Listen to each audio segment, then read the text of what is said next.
sunnah-sunnahnya solat itu banyak sekali. Awsalaha ba'duhum ila 500. Sebagian ulama mengatakan sunnah-sunnahnya solat itu sampai 500 sunnah.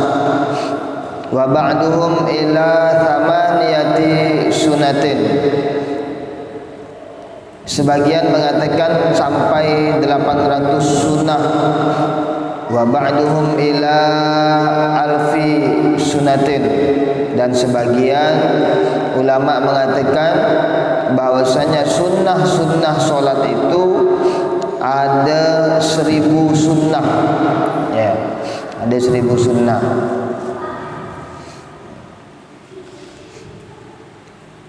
Aqsamus sunnah min niyati waqtiha thalathatun. Jadi sunnah-sunnahnya solat ini dibagi menjadi 3 bagian. Yang pertama sunanun qabla sholat. Yang pertama sunnah-sunnah sebelum sholat, kal adzan wal iqamah was siwak, seperti adzan, iqamah dan memakai siwak. Bagian yang kedua sunanun athna as-sholah, sunnah-sunnah ketika sholat. Dan sunnah-sunnah ketika sholat ini dibagi menjadi 2. Ada namanya sunnah ab'ad, ada namanya sunnah hayat. Ya. Yang pertama adalah sunnah ab'ad. Kenapa dikatakan ab'ad? Ab'ad ini adalah sunnah yang sangat disunnahkan. Bahkan ulama mengatakan di annaha ashbahatil faraid. Sunnah ab'ad ini seakan-akan menyerupai fardu, saking sunnahnya itu. Ya, saking disunnahkannya sunnah ab'ad ini seakan-akan hampir sama dengan fardu. Fa yutlabu sujud sahwi idza tarakaha. Dan sunnah ab'ad ini kalau kita tinggalkan maka kita disunnahkan untuk sujud sahwi. Ya, adapun sunnah ab'ad di dalam sholat ini ada 3. Yang pertama tasyahud awal. Yang kedua al-qunut, yakni kunut. Dan yang ketiga as-salatu 'alan nabi, as-salatu 'alal ali fi tasyahudil akhir. Salawat kepada keluarga Nabi di tasyahud akhir. Adapun bagian yang kedua, sunnah-sunnah di dalam sholat yang kedua adalah sunnah hayat. Wahyal lati la yutlabu sujuda sahwi idza tarakaha. Dan sunnah-sunnah hayat ini adalah sunnah-sunnah yang apabila kita tinggalkan kita tidak disunnahkan untuk sujud sahwi. Kalau sunnah ab'ad tadi kalau kita tinggalkan maka kita disunnahkan untuk sujud sahwi. Adapun sunnah hayat kalau ditinggalkan kita tidak disunnahkan untuk sujud sahwi. Adapun sunnah hayat tadi adalah selain daripada 3 sunnah ab'ad yang telah disebutkan. Bagian yang ketiga adalah sunnah-sunnah setelah sholat.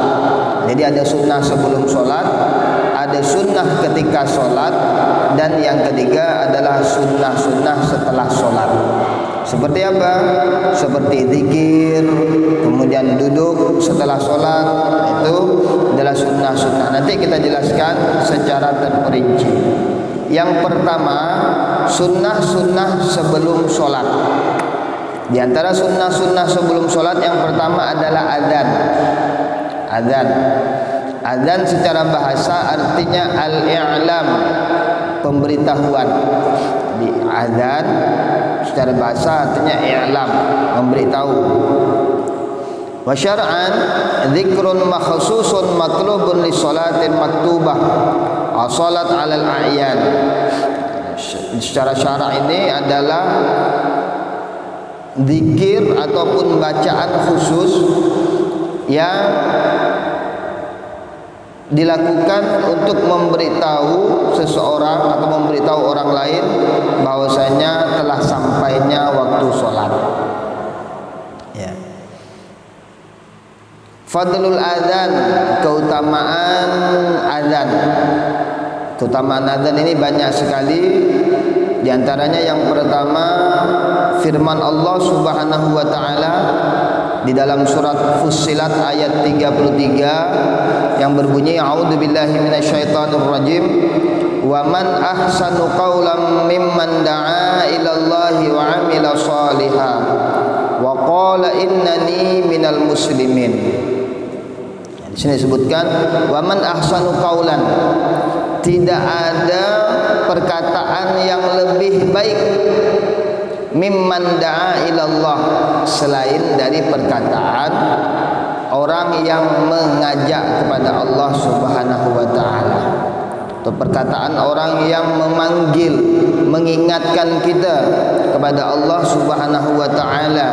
Wa 'amila shalihan, kemudian setelah dia mengajak orang untuk mendekat kepada Allah Subhanahu wa taala, wa 'amila shalihan, dan juga dia berbuat baik, berbuat soleh, wa qala innani minal muslimin, dan dia mengatakan sesungguhnya aku daripada golongan orang-orang muslim. Qalat Sayyidatu Aisyah radhiyallahu anha, Sayyidatuna Aisyah radhiyallahu anha berkata, ara hadhil ayat nazalat fil muadzin. Beliau mengatakan, Sayyidatuna Aisyah mengatakan, aku lihat ayat ini turunnya untuk muadzin. Jadi ayat tadi itu wa man ahsanu qawlan mimman da'a ilallahi wa 'amila shalihan wa qala innani minal muslimin. Menurut Sayyidatuna Aisyah radhiyallahu anha, ini ayat turun untuk muadzin. Wa qala sallallahu alaihi wasallam, dan bersabda Rasulullah sallallahu alaihi wasallam, yughfaru lil muadzin muntaha adzanihi, diampunkan orang yang azan itu muntaha adzanihi, sampai selesai azannya. Ya, muntaha adzanihi, sampai selesai azannya. Juga bisa diartikan muntaha adzanihi ini adalah sejauh suara adzannya itu terdengar. Ya, semakin jauh suara adzannya terdengar, maka semakin besarlah ampunan dosanya diberikan oleh Allah Subhanahu wa taala. Wa yastaghfiru lahu kullu ratsbin wa ya'bas, dan bagi orang yang adzan ini akan diminta ampunkan kullu ratbin, dari setiap sesuatu yang basah, wa ya'bas, dan sesuatu yang kering. Artinya dari makhluk hidup sampai makhluk mati pun akan memintakan ampun bagi orang yang adzan. Dalam hadis yang lain Rasul sallallahu alaihi wasallam bersabda, innallaha wa malaikatahu yusholluna ala shaffil muqaddam, sesungguhnya Allah dan para malaikat bersolawat kepada orang yang solat yang berada di shaf pertama. Jadi orang yang solat berjamaah yang berada di shaf pertama itu mendapat solawat dari Allah dan dari para malaikat. Nah, ya.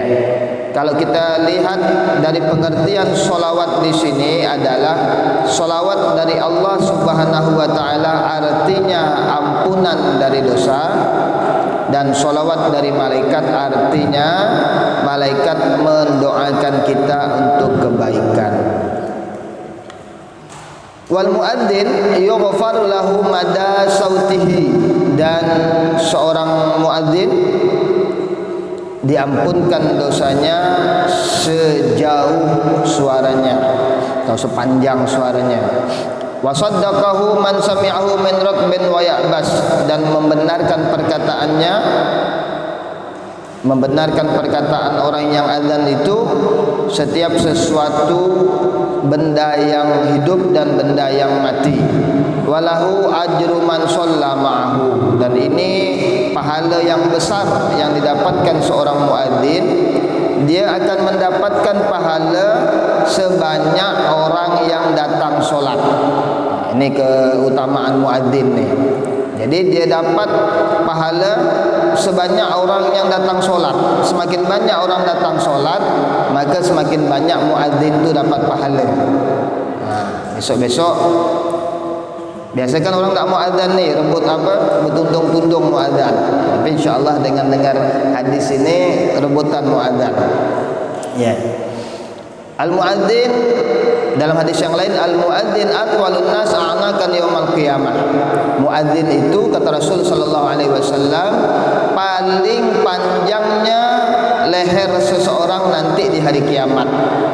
Sebagaimana kita ketahui di dalam hadis diriwayatkan bahwasanya nanti di padang mahsyar, posisi kita di padang mahsyar, matahari sekilan di atas kepala kita, dan kebanyakan orang tenggelam dengan keringatnya sendiri.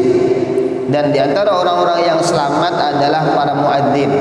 Muadzin ini diselamatkan oleh Allah Subhanahu wa taala dengan cara dipanjangkan lehernya. Jadi dia tidak akan tenggelam. Jadi sunnah yang kedua adalah iqamah. Sunnah yang kedua adalah iqamah. Ya. Hikmah dari azan itu ada 4. Yang pertama al-i'lam bidukhulil waqti, memberitahu tentang masuknya waktu. Yang kedua ad-da'wah ilal jamaah. Yang kedua mengajak untuk solat berjamaah.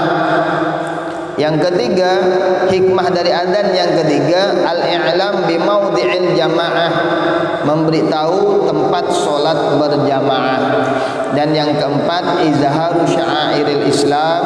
Yang keempat adalah menampakkan syiar-syiar agama Islam.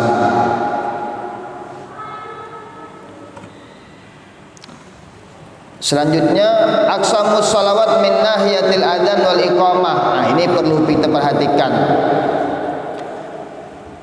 Kapan saja kita disunnahkan untuk adzan? Kapan kita disunnahkan untuk iqamah? Kapan kita disunnahkan untuk nida?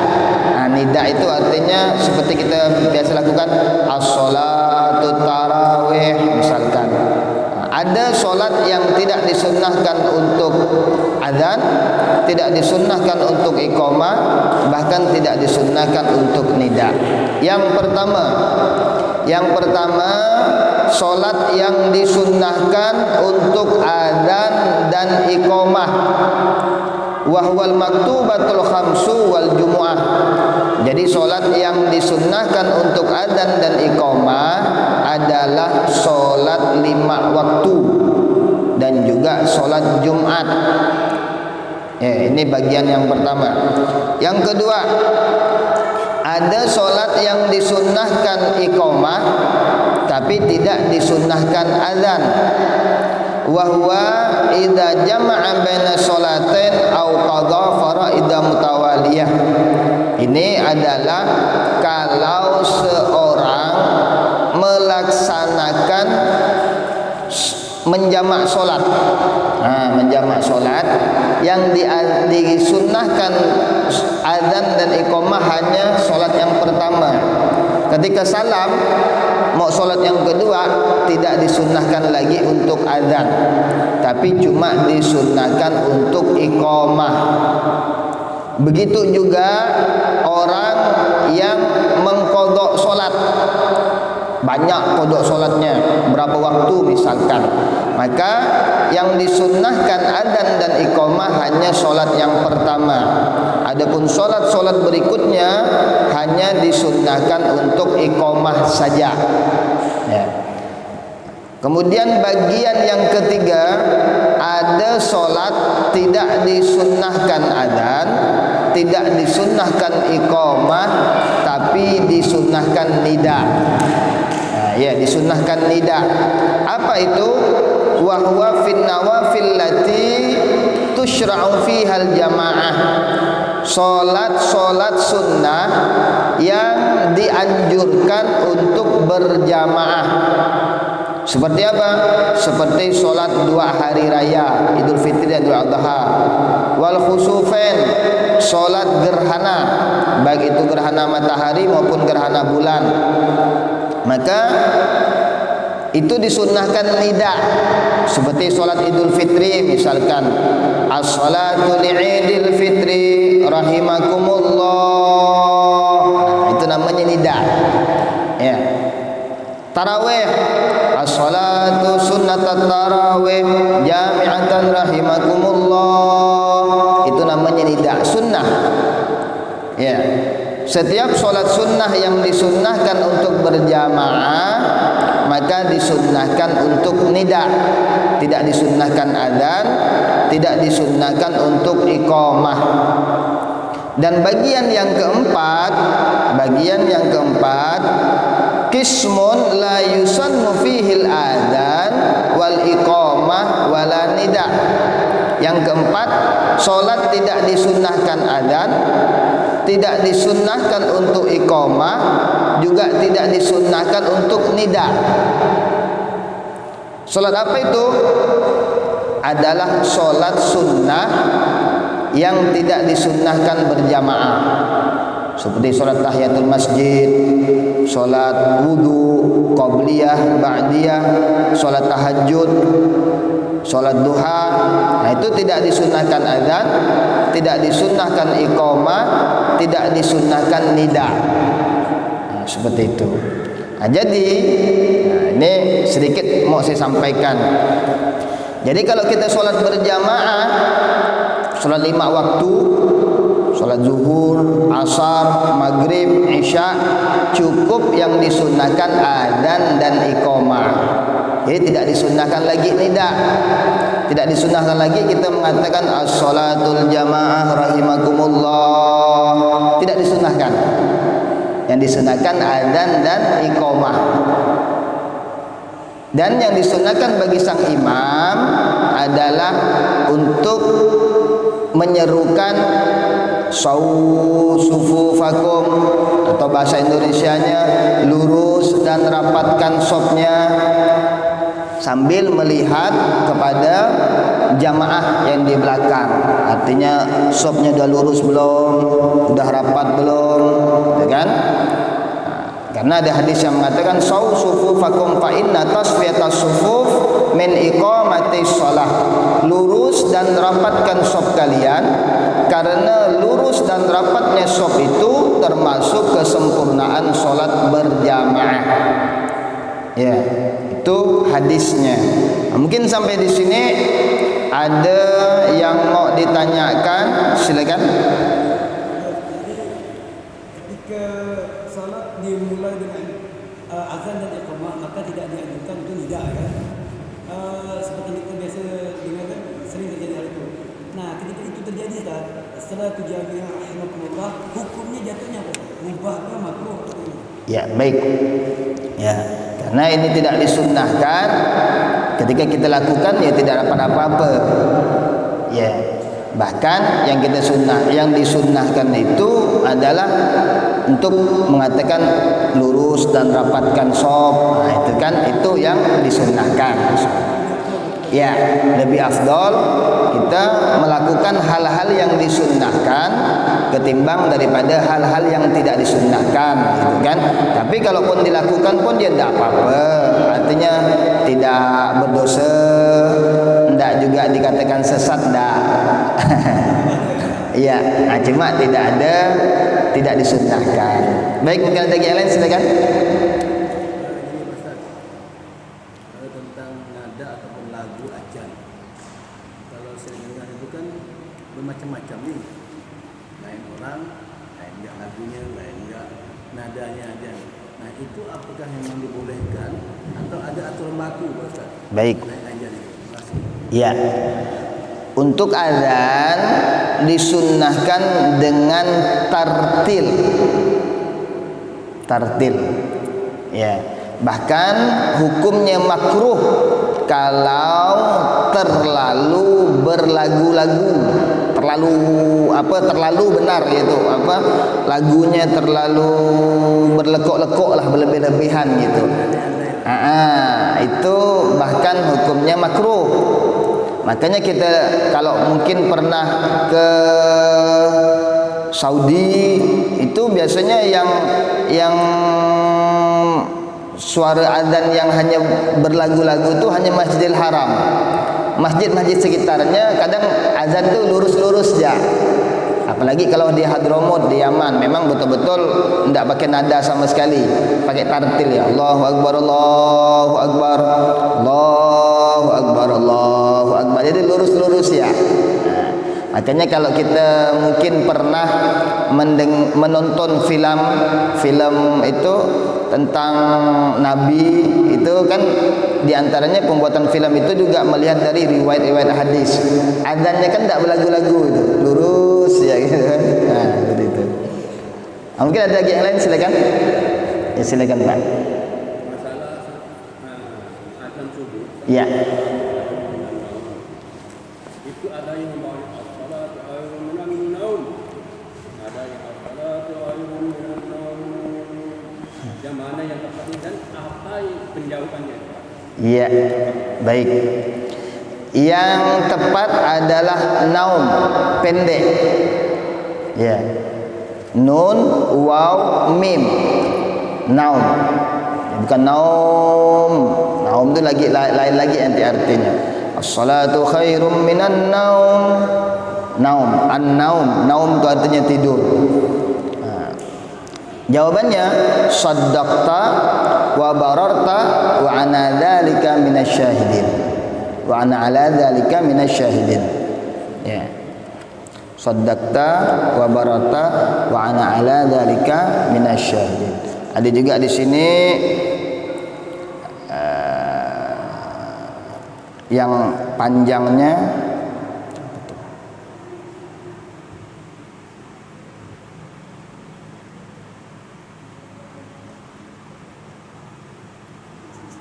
ada di sini lupa.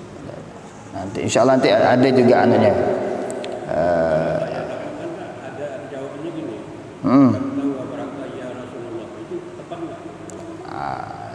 Saya belum dapat riwayatnya seperti itu. Nah, kita mengatakan saddaqta wa barata itu membenarkan apa yang dikatakan oleh muadzin. Nah, itu membenarkan apa yang dikatakan oleh muadzin. Artinya saddaqta benar, wa bararta sama artinya benar. Benar apa yang engkau katakan, istilahnya gitulah. Ya.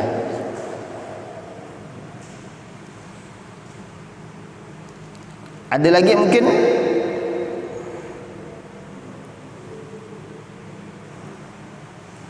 Yang mau ditanyakan?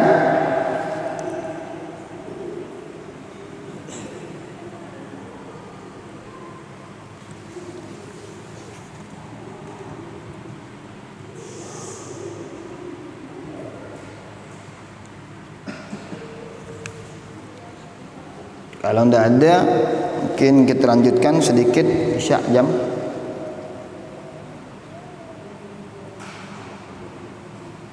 7:10 isya. Baik, kita lanjutkan sedikit.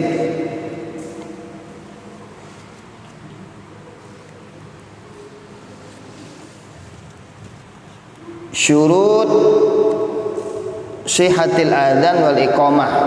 Nah, jadi tadi itu hukum adzan dan iqamah itu adalah sunnah muakkad. Ya, adzan dan iqamah itu dua-duanya sunnah muakkad pada solat 5 waktu dan solat Jumat. Ada yang mengatakan sesungguhnya adzan pada waktu Jumat itu hukumnya fardu kifayah dan disunnahkan pada solat 5 waktu. Syarat azan ada 6. Yang pertama al-muwalah. Muwalah artinya tidak berhenti lama di antara bacaan kebacaan tersebut. Yang kedua tertib. Yang ketiga, dukhulul waqti, masuknya waktu solat. Kalau solatnya tersebut ada waktunya, ya, masuknya waktu solat. Kemudian yang keempat, kaunuhuma min wahidin, sunnah, syarat sahnya adzan dan iqamah itu hanya dilakukan satu orang. Tidak boleh adzan 2 orang atau 3 orang. Jadi tidak boleh duet. Tidak boleh duet, tidak boleh apa lagi itu. Kalau 3 itu namanya. Tidak boleh, cukup 1 orang saja syarat sahnya. Kemudian yang kelima, ayyakuna bil arabiyah, harus dengan bahasa Arab. Tidak perlu diterjemahkan dengan bahasa Indonesia. Kemudian yang keenam, al-jahru bihima idza kana lil jamaah. Adzan dan iqamah dilakukan dengan suara yang tinggi atau suara yang kuat kalau tujuan adzan dan iqamah tersebut untuk solat berjamaah. Tapi kalau kita adzan dan iqamat untuk solat sendiri saja, maka cukup didengar oleh telinga kita sendiri saja. Itu syarat-syarat adzan. Adapun syarat muadzin ada 4. Yang pertama Islam. Yang kedua mumayyiz. Mumayyiz ini adalah anak kecil yang sudah bisa diajak berdialog. Artinya kalau kita ajak ngomong nyambung, itu artinya anak tersebut sudah mumayyiz. Kemudian yang ketiga az-dzukurah. Syaratnya muadzin itu adalah laki-laki. Maka tidak fala yasihu min untha au khuntha.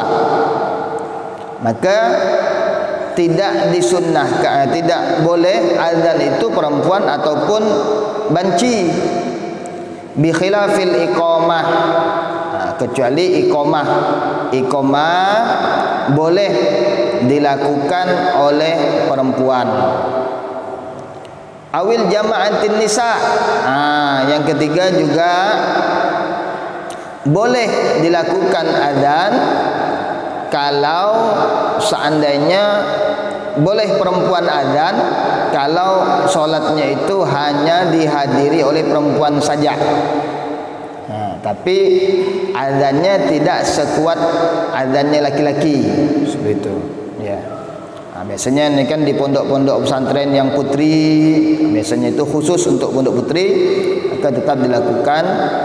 Atau biasanya cuma iqamah saja, seperti itu. Iqamahnya perempuan.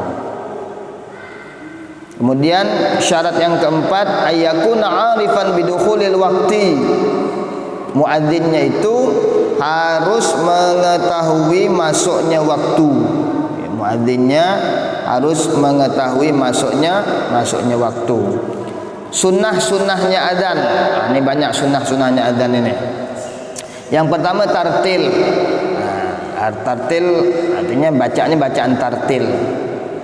Kemudian raf'us saut, mengangkat suara atau meninggikan suara. Yang ketiga taskinur ra' au fathuha fi takbiratul ula. Taskin ra'. Sunnahnya ini Allahu akbar. Ya. Akbarnya, ra'-nya akbar itu caranya disukunkan atau difathahkan kalau mau diwasol. Jadi kalau di waqaf Allahu akbar, Allahu akbar. Kalau di wasol Allahu akbar, Allahu akbar, ra-nya itu difathahkan. Allahu akbar, Allahu akbar. Kalau di wasol kalau di waqaf maka akbarnya itu, ra-nya itu disukunkan. Allahu akbar, Allahu akbar. Tahu kalau mau diwasol ra-nya difathahkan. Allahu akbar, Allahu akbar. Seperti itu. Kemudian yang ketiga at-tathwib fi adzanil fajar. Ketika adzan fajar, adzannya subuh disunnahkan ditambah dengan as-salatu khairum minan naum. Ya, 2 kali. Kemudian at-tarji' wa huwa al-ityan bi syahadatin sirran qabla ityan bihima jahran. Sebelum kita mengucapkan 2 kalimat syahadat tadi itu dengan jahar, sunnahnya diucapkan dengan sir dulu. Asyhadu an la ilaha illallah, baru asyhadu an la ilaha illallah, baru asyhadu an la ilaha illallah. Baru selanjutnya asyhadu anna Muhammadar Rasulullah, pelan, baru asyhadu anna Muhammadar Rasulullah, baru dikuatkan. Itu sunnah. Ya.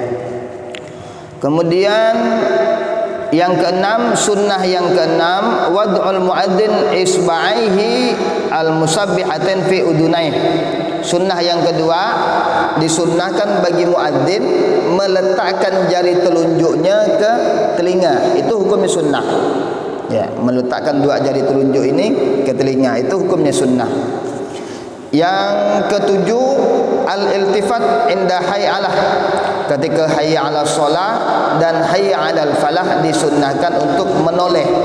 Hayya 'ala shalah menoleh ke kanan, hayya 'alal falah menoleh ke kiri. Itu hukumnya sunnah. Hayya 'ala shalah, hayya 'ala shalah, hayya 'alal falah menoleh ke kiri. Itu sunnah hukumnya. Kemudian al-ijabah minal mustami'in adzan wa iqamah walau min junub. Sunnah bagi orang yang mendengarkan adzan dan iqamah untuk menjawabnya walaupun dia dalam keadaan junub sekalipun, sunnah untuk menjawab. Jadi adzan, ketika kita mendengarkan adzan dan iqamah, maka kita disunnahkan untuk menjawabnya walaupun kita dalam keadaan junub. Ada pertanyaan, bagaimana kalau kita mendengar adzan ataupun iqamah dari TV atau dari radio atau dari apalah HP? Sunnah untuk menjawab kalau adzannya siaran langsung. Tapi kalau adzannya rekaman, maka tidak sunnah jawab.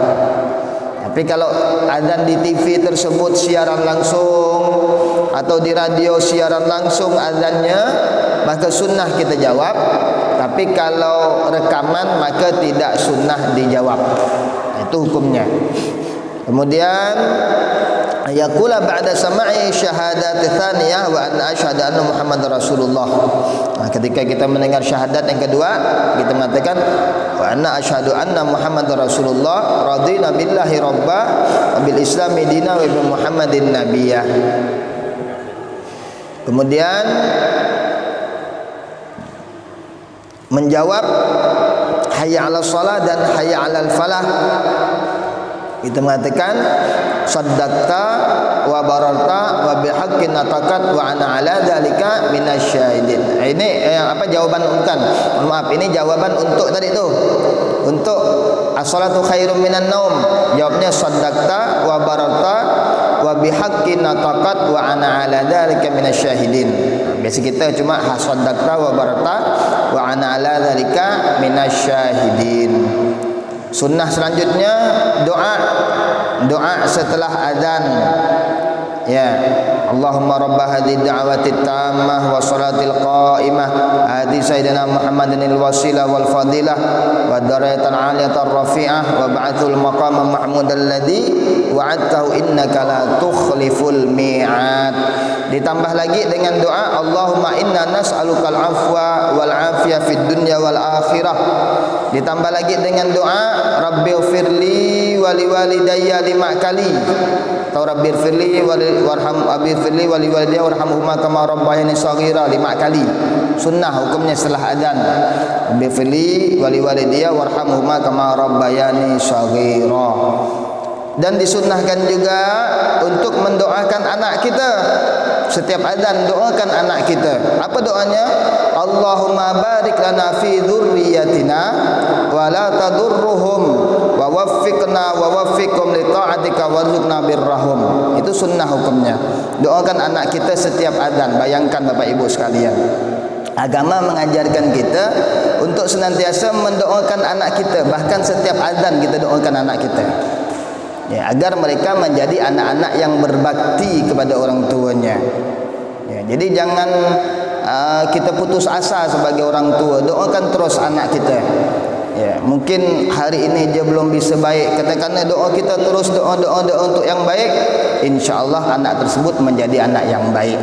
Sekeras-kerasnya batu, kalau setiap hari ditetesi air, dia juga akan tembus. Nah, begitu juga seorang anak, tidak terlepas daripada doa orang tuanya. Setiap solat, setiap bangun malam, doakan anak kita. Mudah-mudahan kita semua dikarunia oleh Allah Subhanahu wa taala anak-anak yang soleh dan soleha. Amin ya rabbal alamin. Mungkin ada yang mau ditanyakan sebagai penutup, silakan. Adzan sunnahnya dalam keadaan berwudu. Adzan dan iqamah sunnahnya dalam keadaan berwudu. Tapi kalaupun tidak berwudu, hukum adzan dan iqamahnya sah. Ya. Ada lagi mungkin yang lain?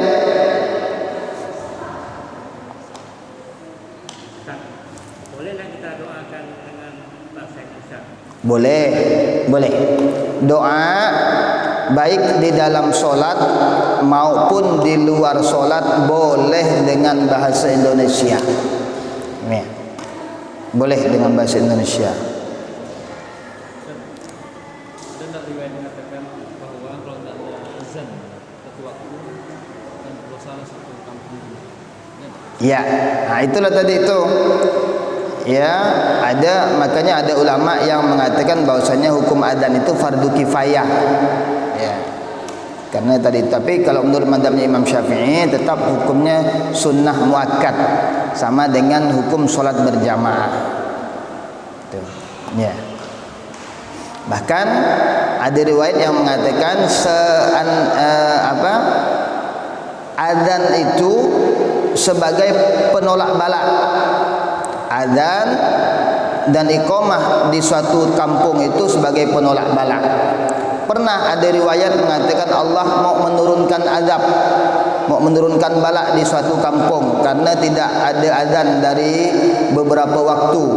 Ketika malaikat turun mau menurunkan bala, ternyata didengar orang tengah azan, tak jadi, balik lagi. Seperti itu. Nah, itu diantara riwayat-riwayat tentang keutamaan adzan dan iqamah. Wallahu a'lam bissawab. Mudah-mudahan pengajian kita pada malam hari ini mendapatkan keberkahan dari Allah Subhanahu wa taala. Kita tutup dengan doa kafaratul majlis. Subhanakallahumma wa bihamdika asyhadu an la ilaha illa anta astaghfiruka wa atubu ilaik. Allahumma shalli wa sallim ala sayidina wa maulana Muhammad. Assalamualaikum warahmatullahi wabarakatuh.